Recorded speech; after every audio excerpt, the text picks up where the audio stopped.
On April 28, 2025, air traffic controllers in one of the busiest airspaces in the nation suddenly lost contact with aircraft as their screens went blank. Shortly before 1:27 p.m. Eastern, the pilot on board United Airlines 1951 en route from Phoenix to Newark Liberty International replied to air traffic control, "Go ahead." No response. 30 seconds later, "Do you hear me?" Still no response. At the same time, two other flights reached out to ATC, including a Boeing 777 coming in from Austria.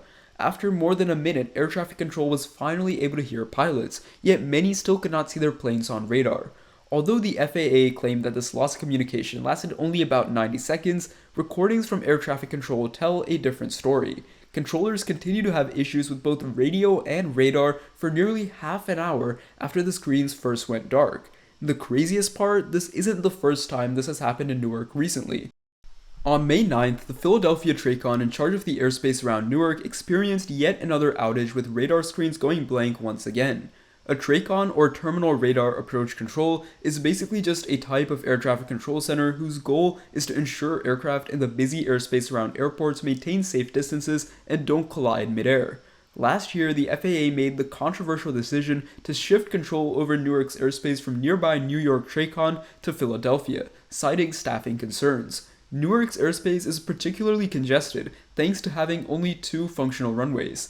JFK and LAX both have 4, Atlanta has 5, Denver has 6, Dallas-Fort Worth has 7, and Chicago's O'Hare has a whopping 8 runways. But having more runways hasn't stopped other major airports from experiencing similar incidents lately. The Denver Air Route Traffic Control Center, ARTCC for short, which manages over 285,000 square miles of airspace across 9 states, also lost communication, as did the control tower at the nation's busiest airport in Atlanta.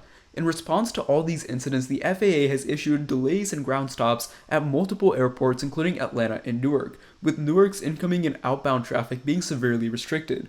But what's behind the seemingly sudden rise in ATC-related incidents? Well, this recent spate of incidents is nothing new.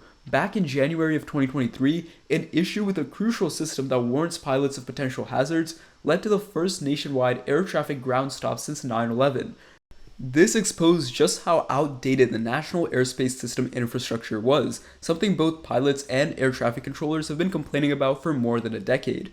Over the last 15 years, annual funding for FAA facilities and equipment used to maintain and upgrade air traffic control systems has remained flat at $3 billion. This is the equivalent of $2 billion in purchasing power today, thanks to inflation. And it's estimated that a whopping 92% of this budget is blown on maintaining outdated technology, including World War II era radar, paper flight strips, and floppy disks. The ATC infrastructure is so old that, according to the Transportation Secretary, many facilities have to resort to eBay to find replacement parts since companies no longer manufacture them. According to a recent study, out of 138 systems, 37% were unsustainable and 39% were potentially unsustainable, meaning that over 75% of FAA systems need replacing.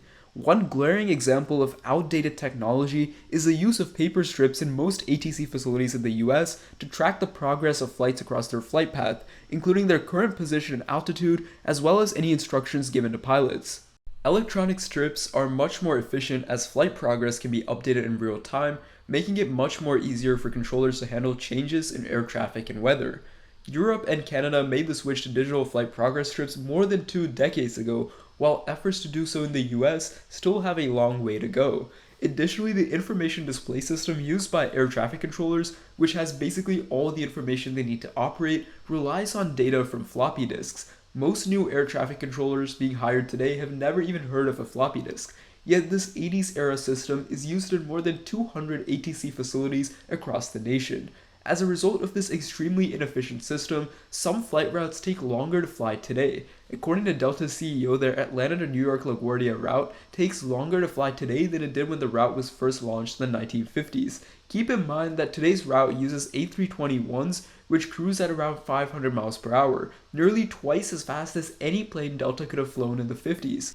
The US air traffic control system, once the envy of the world, has deteriorated due to decades of neglect and inadequate funding.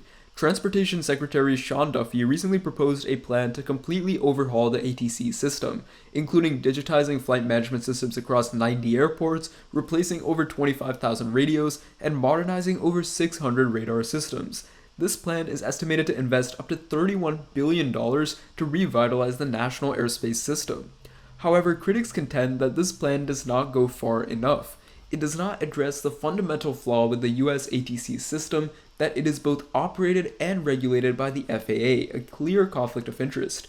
There have been multiple efforts by both the Clinton administration in 1995 and the first Trump administration in 2018 to join other developed countries that have already successfully privatized ATC. However, these efforts ultimately failed due to pushback from private and business jet owners. These rich people cruising around in their Gulfstreams pay barely anything to use the airspace, which is funded almost entirely by commercial airline passengers through fare taxes. Air traffic control is a high-tech operation, similar to manufacturing aircraft and operating commercial airlines. During the last few decades, thanks to advances in engine efficiency, aircraft themselves have rapidly modernized. It's high time for air traffic control to do the same, before it's too late. Thank you for listening, and if you found this video interesting, subscribe for more.